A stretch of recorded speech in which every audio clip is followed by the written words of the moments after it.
오늘은 재해석된 지혜로 살 때 능력이 있다. 재해석된 지혜로 살 때 능력이 있다라는 제목으로 함께 말씀 나누도록 하겠습니다. 인간과 동물이 다른 점은 인간들은 지식과 지혜를 추구하며 살아간다는 것입니다. 대부분의 사람들은 지혜로움에 대한 갈망이 있습니다. 삶에서 닥쳐오는 여러 가지 상황들에 대해서 지혜롭게 반응하고 싶어 합니다. 어리석게 살지 않고 지혜로운 생각과 태도를 가지고 살아가길 바랍니다. 특히 요즘처럼 혼란스럽고 한 치 앞도 알 수 없는 시대를 겪으면서 더욱 지혜에 대한 갈급함은 커져가고 있는 것 같습니다. 금리가 인상되고 물가는 오르고 있으며 부동산은 폭등했다가 폭락하고 있고 끝날 때 끝나지 않는 팬데믹 등등 우리를 혼란스럽게 하는 문제들이 너무나 많이 있습니다. 이런 어려운 상황 속에서 우리는 어떤 선택을 해야 될지, 어떤 것이 진짜 지혜일지에 대해서 고민이 되는 것입니다. 그러다 보니까 남들이 좋다고 하는 지혜를 우르르 쫓아가시는 분들이 굉장히 많습니다. 게다가 또 여기저기서 이것이 바로 지혜로운 것이다 라고 외치는 목소리들은 너무나도 많습니다. TV에 나오는 지식인들, 전문가들, 또 유튜브에서 활동하는 유튜버들 등등 수많은 사람들이 이것이 지식이다, 이것이 진리다 라고 이야기를 합니다. 그러나 문제는 그 지혜들이 항상 맞는 것은 아니라는 사실입니다. 그런데 이 지혜들을 그냥 내 눈에 좋아 보인다고 무조건 받아들이면 어찌 되겠습니까? 우리의 삶이 망가질 수도 있고 큰 피해를 입기도 합니다. 지금은 지혜로워 보였던 선택이 오히려 나를 망가뜨리는 독이 될 때가 얼마나 많이 있습니까? 한때는 부동산 가격이 폭락할 것이니까 파는 것이 지혜다 이런 이야기가 많았습니다. 그러나 부동산 가격은 폭락하지 않고 오히려 하늘 높은 줄 모르고 치솟았습니다. 그때는 또 부동산을 사기 위해서 빚도 내고 내 영혼까지 다 끌어모아서 부동산을 사야 된다라는 부동산 붐이 일었습니다. 그러다 최근에는 금리가 인상되면서 부동산 가격은 하락했고 빚까지 내어서 부동산을 사신 분들은 이제 울상이 되어버렸습니다. 이렇듯 세상의 지혜라는 것은 왔다 갔다 합니다. 더욱 심각한 문제들도 있습니다. 어떤 분들은 인터넷에서 잘못된 의료 지식을 보고서 그것을 따라하다가 건강을 해치기도 합니다. 그런데 정말 심각한 문제는 따로 있습니다. 세상에서 좋다고 하는 지혜들을 쫓다가 하나님의 뜻과 정반대로 가버리는 것입니다. 하나님의 뜻에서 완전히 어긋나 버려서 징계와 심판을 받기도 하고 심지어는 믿음의 길에서 탈락되는 사람들까지도 있습니다. 돈이야 벌면 되고 건강이야 치료를 받으면 되지만 구원의 길에서 떠나버린다는 것은 얼마나 어리석고 위험한 일입니까? 그런데 이렇게 잘못된 지혜들을 쫓게 되는 이유가 무엇입니까? 바로 필터링 없이 지혜들을 그대로 받아들여서 그렇습니다. 그런데 맑아 보이는 신음물도 무턱대고 마시면 기생충에 감염이 되거나 식중독에 걸릴 수 있습니다. 맑아 보이는 물이라도 정수기를 쓰든 끓이든 해야지 그냥 마시면 탈이 나게 된다는 것입니다. 마찬가지로 지혜는 더욱더 그렇습니다. 내 눈에 좋아 보인다고 아무런 지혜나 그대로 받아들이면 반드시 탈이 납니다. 그렇다면 우리가 어찌해야 되겠습니까? 하나님 안에서 바른 지혜를 가져야 합니다. 자, 오늘 말씀 17절부터 이 잠언 24장 22절까지는 이 30가지의 지혜를 소개하고 있습니다. 그래서 뭐 이 30가지의 지혜가 막 긴밀하게 연결이 되어 있느냐? 사실 그렇진 않습니다. 30가지의 좋은 이야기들을 모아놓은 것입니다. 그런데 이 부분에 대해서 좀 논란이 하나가 있습니다. 잠언이 쓰이기 전부터 알려져 있던 이집트의 현자 아멘에모페의 가르침이라는 것이 있는데 이것도 30가지의 지혜 30가지를 나열하고 있습니다. 그래서 잠언의 이 부분이 아멘에모페의 가르침을 베껴서 썼는가에 대한 논쟁이 계속 있는 것입니다. 일부 비슷한 내용까지 있고 또 솔로몬이 세상에 있는 여러 가지 지혜들을 수집했다고 하니까 더욱더 그런 논쟁이 생기는 것입니다. 그러나 하나님께서 성경의 말씀을 뭐 아무 이야기나 담으셨을 리는 없지 않습니까? 아멘에모페의 가르침은 그저 인간적인 처세와 지혜를 말하고 있습니다. 하지만 잠언의 지혜는 전혀 다른 방향성을 가지고 있습니다. 바로 오늘 말씀 19절에서 이는 네가 주님을 의뢰하며 살도록 하려고 라고 말씀하신 것처럼 잠언이 말하는 지혜의 핵심이 있습니다. 바로 하나님을 신뢰하며 살라는 것입니다. 아마도 솔로몬은 세상의 여러 가지 지혜를 모으는 과정 속에서 아멘에모페의 가르침에도 영향을 받았을 수는 있을 것 같습니다. 또 그러나 그것을 믿음 안에서 재해석하여 잠언에 담은 것으로 보입니다. 그러니 비슷한 내용이 몇몇 있어도 잠언의 지혜는 사람의 처세가 아니라 하나님 안에서의 올바른 길을 우리에게 가르쳐주고 있는 것입니다. 마찬가지로 세상에서 만나는 모든 지혜는 우리의 믿음 안에서 재해석되어져야만 합니다. 그래야만 그 지식이 진정으로 우리에게 유익하게 작용될 수 있습니다.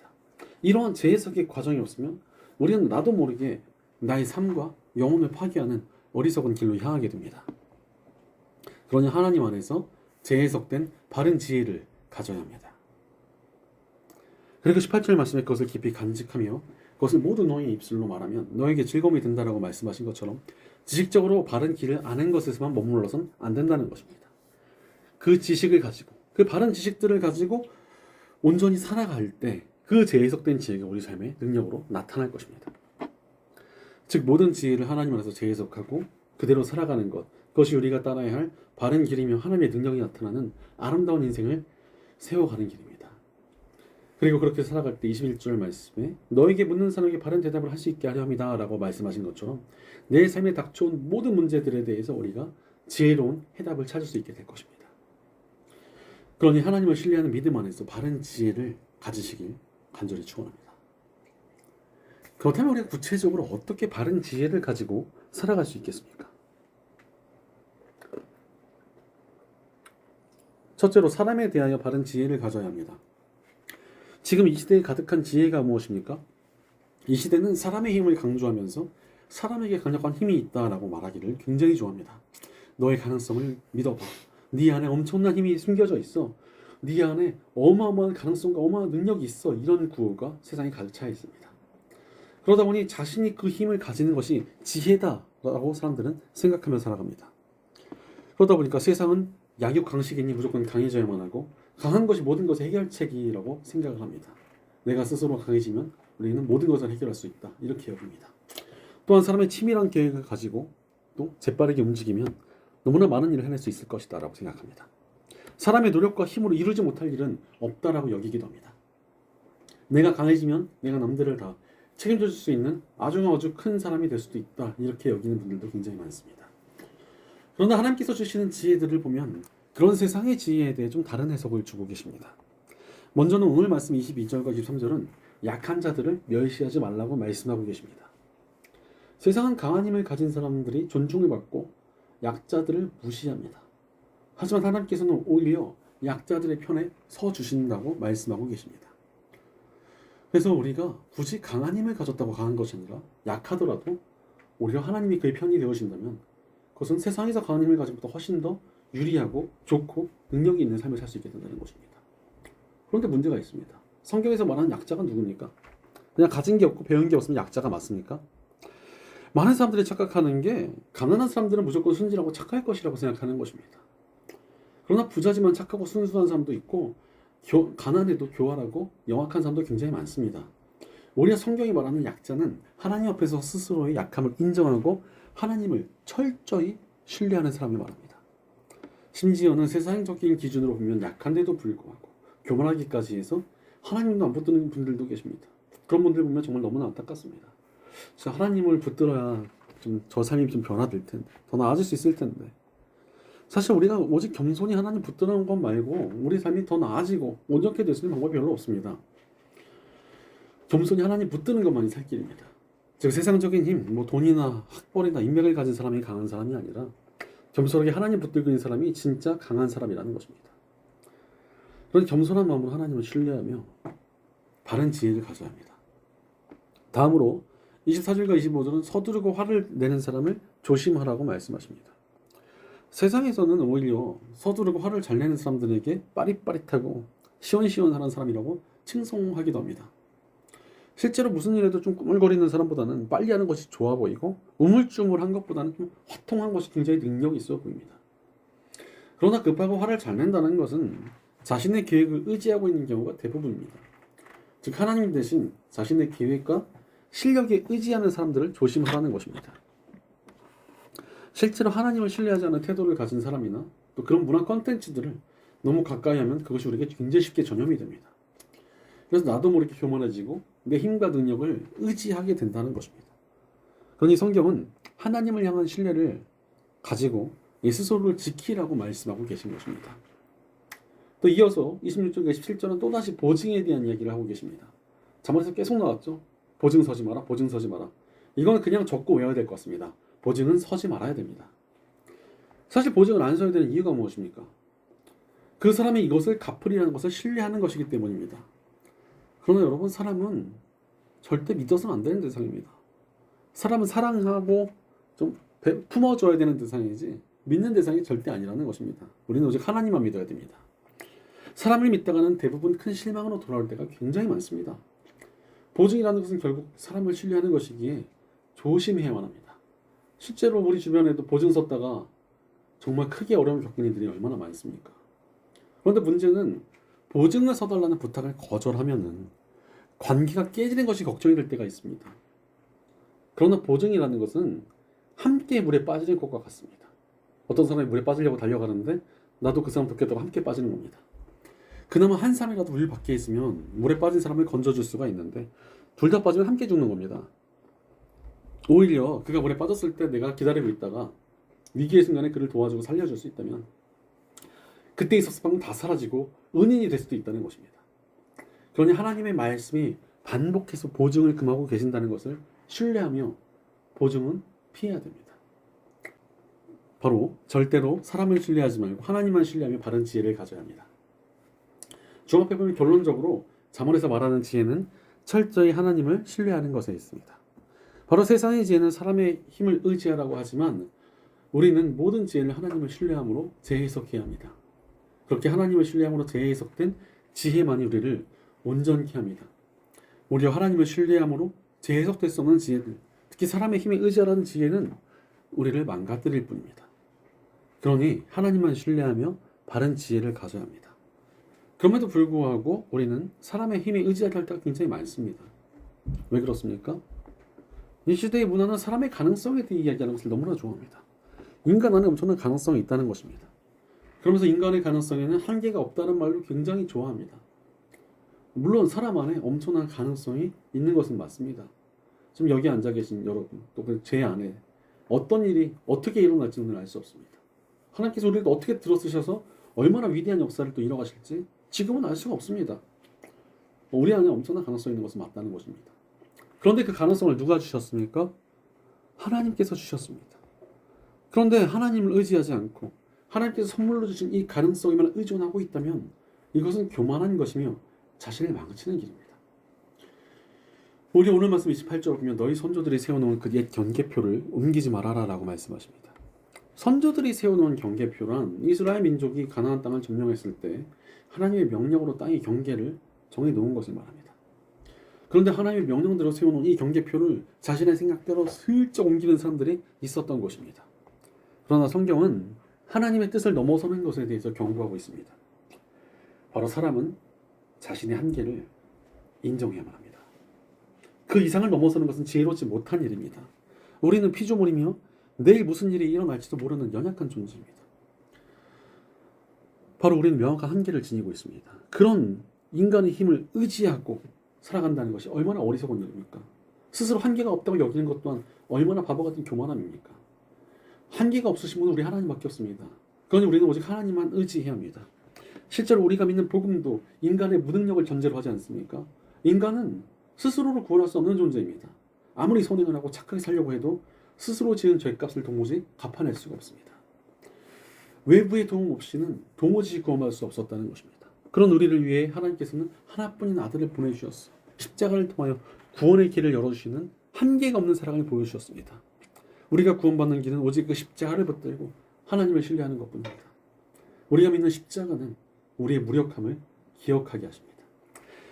그리고는 오직 하나님만 신뢰하는 것이 우리의 구원받을 수 있는 유일한 길이라는 것을 깨닫게 해주십니다. 그러니 십자가의 복음은 우리로 하여금 사람에 대한 모든 신뢰를 내려놓고 하나님만 신뢰해야 한다는 것을 가슴에 새기게 하십니다. 따라서 우리는 오직 하나님만 신뢰해야 합니다. 그것이 지혜입니다. 실제로 우리 예수님께서도 이 땅에 오셨을 때 늘 철저히 기도하셨습니다. 매일같이 기도하시고 제자들을 뽑거나 십자가의 죽음을 준비하시는 큰일 앞에서는 더더욱 기도에 혼신의 힘을 다하셨습니다. 왜 그렇게 열심히 기도하셨습니까? 바로 우리에게 하나님을 의지하지 않고서는 아무것도 할 수 없다라는 본을 보여주신 것입니다. 그러니 하나님을 신뢰하는 바른 지혜를 가져야 합니다. 이어서 오늘 말씀 29절은 자기 일에 능숙한 사람이 왕을 섬길 것이라 말씀하십니다. 이 자기 일에 능숙한 사람이 어떤 사람입니까? 자신의 본분을 잘 지키는 사람을 말합니다. 그렇게 자신의 본분을 잘 지키는 사람은 존귀하게 쓰임받게 된다는 것입니다. 이것은 오늘의 주제인 하나님을 신뢰하라는 점에서 좀 적용을 해보자면, 하나님 안에서 피조물로서 자신의 본분을 잘 지키는 사람은 하나님께 잘 쓰임받게 된다는 것입니다. 바로 하나님을 잘 신뢰하고 그 신뢰하는 마음으로 기도하며 모든 일을 감당하는 사람은 세상에 끌려다니지 아니하고 하나님께 쓰임받는 인생을 살게 된다는 것입니다. 실제로 세상의 진리를 우르르 쫓아다니는 사람들은 세상에 한번 휘청거리면 다 나가 떨어집니다. 그러나 하나님을 신뢰하며 기도로 살아가는 사람은 휘청거리는 세상 속에서도 하나님 안에서 평안함을 누리며 오히려 쓰임받는 위대한 역사를 경험하게 될 것입니다. 최근에 그 진리를 뼈저리게 경험할 기회를 얻었습니다. 저희가 지금 새로운 공간을 찾아서 새로운 사역을 준비하는 과정 중에 있습니다. 그래서 이제 새로운 공간에 들어갈 준비를 하고 있는데 약간의 문제가 생겼고 또 분쟁이 일어났습니다. 계약 전에는 창고를 쓸 수 있다고 말을 했는데 계약이 이루어지고 나서 이제 계약 이후에 잔금을 치르고 나니까 갑자기 창고를 쓸 수 없다라고 말을 바꿨고 그로 인해 감정적인 다툼이 생겼던 것입니다. 사실 저희의 짐이 굉장히 많기 때문에 창고의 존재가 너무나 절실했습니다. 그래서 변호사를 좀 알아봐야 되나, 잘 설득하고 달래봐야 하나 굉장히 답답한 중에 있었습니다. 과연 어떠한 것이 지혜일지를 고민하다가 그 공간에 가서 열심히 기도를 하고 나왔습니다. 그런데 나오는 길에 이 분쟁의 당사자인 분을 만났고 만나자마자 별다른 설득도 없이 그분이 너무나 별것 아니라는 듯 그냥 창고 쓰세요, 그게 맞는 것 같아요, 이렇게 말을 해주고 갔습니다. 싸울 필요도 소송 갈 필요도 없이 그냥 문제가 해결된 것입니다. 과연 어떻게 이게 해결된 것인가 고민해 보니까 하나님의 선하심과 또 기도의 능력밖에 없었다라고 생각이 들었습니다. 다시 한번 하나님께 기도하는 것보다 더 확실한 해결책이 없구나, 이것을 깊이 깨닫게 되었습니다. 그럼 여러분, 어렵고 힘들다고 하는 이 시대 가운데 또한 삶에 닥쳐온 위기 가운데 이런저런 지혜를 구하려고 쫓아다니기보다 먼저 하나님을 신뢰하며 깊이 기도를 해보셨습니까? 하나님을 신뢰하는 기도에 하나님께서는 우리의 생각을 뛰어넘는 위대한 역사들을 이루어가실 것입니다. 그러니 무엇보다도 하나님을 신뢰하며 기도하는 바른 지혜를 가져야 합니다.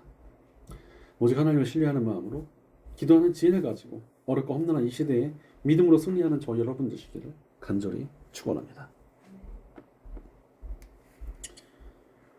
둘째로, 나 자신에 대하여 바른 지혜를 가져야 합니다. 우리가 지혜롭게 살기 위해서 정말 필요한 것이 무엇입니까? 나를 어떻게 해석하는가에 대한 지혜가 필요합니다. 그런데 이 시대는 왜곡된 지혜로 스스로를 바라보게 만듭니다. 자신의 존재를 굉장히 고귀하고 존귀하고 너무나 소중한 존재로 만들어갑니다. 나는 대접받을 만한 사람이며 남보다 잘난 사람이고 누구보다 지혜로운 사람이며 내가 누군가를 변화시킬 수 있는 능력 있는 사람이라고 스스로를 높게 보도록 만드는 것입니다. 이 시대의 가장 강력한 현상은 나 자신이고 사람들은 자신을 과신하며 살아갑니다. 그리고 그렇게 자기를 높이는 것이 지혜임의 능력이라 여깁니다. 그러나 성경은 그런 세상의 지혜와 좀 다른 길을 보여주고 계십니다. 먼저 23장 1절에 3절 말씀은 높은 사람과의 식사 자리에서 음식을 탐하지 말라고 말씀하십니다. 높은 사람과 식사를 한다는 것은 무엇입니까? 내가 굉장히 높아진 것을 말합니다. 바로 이 높아질 때를 주의해야 된다는 것입니다. 사람들은 돈을 많이 벌거나 뭔가를 성취해서 남들의 칭송받는 것을 굉장히 좋아합니다. 그러나 그때가 정말 주의를 기울여야 할 때입니다. 스스로 좋은 대접을 받을 만한 사람이며 교만한 마음이 싹들 때가 정말 위험한 때인 것입니다. 예수님께서도 괜히 높은 자리에 스스로 앉았다가 그 자리에서 쫓겨나지 말라고 말씀하시지 않았습니까? 사실 스스로를 높이는 만큼 우리가 하나님을 신뢰할 수 없기 때문입니다. 그러니 스스로 높이기보다는 겸손한 태도로 바른 지혜를 가져야 합니다. 이어서 4절과 5절은 부자가 되려고 애쓰지 말라고 말씀하십니다. 사실 내가 부자가 되겠다고 애쓰는 것은 어떤 태도입니까? 내 힘과 노력으로 스스로 부자가 될 수 있다고 생각하는 것이지 않습니까? 그러나 그것은 스스로 힘과 능력을 신뢰하는 것입니다. 그렇게 자신을 신뢰하는 사람은 도무지 하나님을 신뢰할 수가 없습니다. 우리는 그저 하나님께 맡기고 내 삶의 본분을 다하며 살아가야 합니다. 하나님께서 원하시는 대로 가장 선하게 나를 써주실 것을 신뢰하고 살아가는 것이 지혜라는 것입니다. 그렇게 또 하나님께 내 삶을 완전히 맡길 때 하나님께서 가장 좋은 길로 우리를 인도해 가십니다. 그러니 하나님께 내 삶을 맡기는 바른 지혜를 가져야 합니다. 이어서 6절에서 8절은 인색한 사람의 초대를 조심해라 라고 말씀하십니다. 바로 사람을 함부로 신뢰하지 말라는 것입니다. 그런데 생각보다 자신에게 사람 보는 눈이 있다고 믿는 사람이 굉장히 많습니다. 자기가 촉이 좋아요, 사람 관상을 볼 줄 알아요, 이렇게 하면서 스스로를 과신합니다. 그런데 사람을 잘 볼 줄 안다는 바로 그 사람이 오히려 사기를 잘 당하는 것을 굉장히 많이 보았습니다. 특히 누가 자신에게 좋은 대접을 해주고 잘 대해줘서 속았다는 사람들도 굉장히 많습니다. 그러나 여러분, 인간이라는 존재는 함부로 신뢰해서는 안 됩니다. 바로 인간은 죄로 인해 타락한 존재이므로 언제든 배신할 수 있고 뒤통수를 칠 수 있다는 것을 기억해야만 합니다. 우리는 사람이 아닌 오직 하나님만 신뢰해야 됩니다. 또 다음으로는 9절에 미련한 사람을 설득하지 말라고 말씀하십니다. 많은 사람들이 자신의 말과 행동으로 설득으로 사람을 변화시킬 수 있다고 믿습니다. 스스로의 능력을 신뢰하는 것입니다. 그러나 여러분, 근본적으로 내 힘으로 사람을 절대 바꿀 수가 없습니다. 사역을 하면 할수록 제 힘으로 사람을 바꾸는 것이 불가능하다는 것을 정말 절실하게 깨닫습니다. 하나님께서 은혜를 주시지 않으면 절대로 사람은 변하지 않습니다. 사람은 하나님께서 바꾸시는 것이지 내 힘만 의지할 때는 그저 실망만이 남습니다. 즉, 누군가를 변화시키려고 해도 내 힘이 아니라 하나님을 의지해야 된다는 것입니다. 물론 내가 노력할 필요가 없다는 것은 아닙니다. 노력하되 하나님께만 진정한 변화가 있다는 것을 신뢰해야 합니다. 종합해 보면 나라는 존재를 신뢰하지 말고 오직 하나님만을 신뢰하는 것이 지혜라는 것입니다. 그럼에도 불구하고 우리는 스스로를 높이고 신뢰할 때가 너무나 많습니다. 특히 이 시대는 자존감이 중요하다는 말이 정말 많이 유행하고 있습니다. 스스로를 높이고 존중해야 된다고 이야기하는 것입니다. 물론 하나님의 자녀가 맨날 스스로를 비관하고 나는 못난 사람이라고 말하고 다니는 것은 잘못된 것이 맞습니다. 그러나 과도하게 자존감에 집착하는 것은 옳지 않다고 생각이 듭니다. 특히 기독교 안에서도 과도하게 자존감에 집착하면서 스스로를 높이고 긍정해야 한다고 하는 것을 너무나 강조하시면서 복음의 이유도 자존감을 위한 것이고 성경도 다 자존감을 위한 것이다 이렇게 말씀하시는 분들이 있는데 이건 좀 잘못됐다고 봅니다. 오히려 전통적인 기독교 신앙은 스스로를 낮추는 겸손을 미덕으로 삼습니다. 오히려 나에게 절망하고 실망하고 포기한 만큼 하나님을 더욱더 붙들 수 있기 때문에 그렇습니다. 나에 대한 신뢰가 사라질 때 하나님을 향한 신뢰가 더욱 터지게 된다는 것입니다. 그래서 17과 11절은 또다시 이 경계표를 옮기지 말 것을 말씀하십니다. 하나님께서 그어놓으신 경계를 넘어가서는 안 된다는 것입니다. 바로 하나님께서 정하신 그 이상을 얻으려는 것은 잘못된 일입니다. 심지어 자신을 높이고 교만해지는 것은 너무나 어리석고 위험한 일입니다. 교만하게 스스로를 높일 때 우리가 하나님을 대적하게 되기 때문입니다. 오히려 우리는 스스로를 낮추고 하나님을 신뢰하는 바른 지혜를 가져야 합니다. 실제로 우리가 믿는 복음은 자신을 낮추고 하나님만 신뢰해야 한다는 것을 깨닫게 해주십니다. 우리가 구원받을 때 무슨 공로를 가지고 구원을 받았습니까? 우리의 공로는 아무것도 없었습니다. 예수님께서 십자가에 죽으시고 부활하심으로 구원을 다 이루셨습니다. 모든 공로를 예수님께서 다 채워주신 것입니다. 이미 이루신 구원을 우리가 그저 믿음으로 받을 뿐입니다. 구원에 우리가 하는 것은 아무것도 없습니다. 구원은 예수님께서 다 이루어 놓으신 거예요. 우리는 그 이루어 놓은 구원을 믿음으로 받아올 뿐입니다. 즉 우리의 구원에 우리는 아무런 공로가 없습니다. 우리는 스스로를 조금이라도 구원에 이르게 할 능력이 없는 피조물이자 죄인이기 때문입니다. 그런 존재가 스스로를 의지하고 높이는 것이 얼마나 어리석은 일입니까? 예수님의 제자 베드로도 예수님과 다른 제자들 앞에서 다른 사람들이 다 배신해도 세상 사람들이 다 배신해도 자기는 절대로 배신하지 않겠다고 자랑하듯이 장담했습니다. 그러나 어찌 되었습니까? 그는 잡히신 예수님 앞에서 예수님을 저주하며 3번이나 부인했습니다. 이렇듯 나 자신을 의지하고 높여봐야 오히려 스스로에 대한 더 큰 실망이 돌아올 뿐입니다. 그러니 우리는 철저히 하나님만 신뢰하며 바른 지혜를 가져야 합니다. 그렇다면 우리가 어떻게 하나님을 신뢰하는 바른 지혜를 가질 수 있겠습니까? 12절 말씀 보면 훈계를 너희 마음에 간직하고 지식이 담긴 말씀에 너희 귀를 기울여라 라고 말씀하십니다. 바로 하나님을 신뢰한다는 것은 하나님의 말씀을 신뢰하는 것입니다. 하나님의 말씀을 따라 살아가는 것, 그것이 우리 삶의 지혜라는 것입니다. 그러니 세상의 지혜보다 말씀을 가까이 하고 말씀을 따라 사는 것이 지혜롭게 사는 길입니다. 실제로 세상의 지혜들은 수시로 이것이 옳다 저것이 옳다 바뀌고 나의 판단 역시도 수시로 변하지만 하나님의 말씀은 세상이 다 사라져도 영원히 변하지 않습니다. 그러니 변치 않는 지혜는 오직 하나님의 말씀뿐입니다. 그러니 하나님을 신뢰하며 그분의 말씀을 쫓는 바른 지혜를 가져야 합니다. 나 자신을 의지하는 헛된 지혜를 내려놓고 오직 말씀을 쫓아 하나님을 신뢰하는 지혜를 가지고 어렵고 험난한 이 시대를 믿음으로 승리하는 저와 여러분 되시기를 간절히 축원합니다.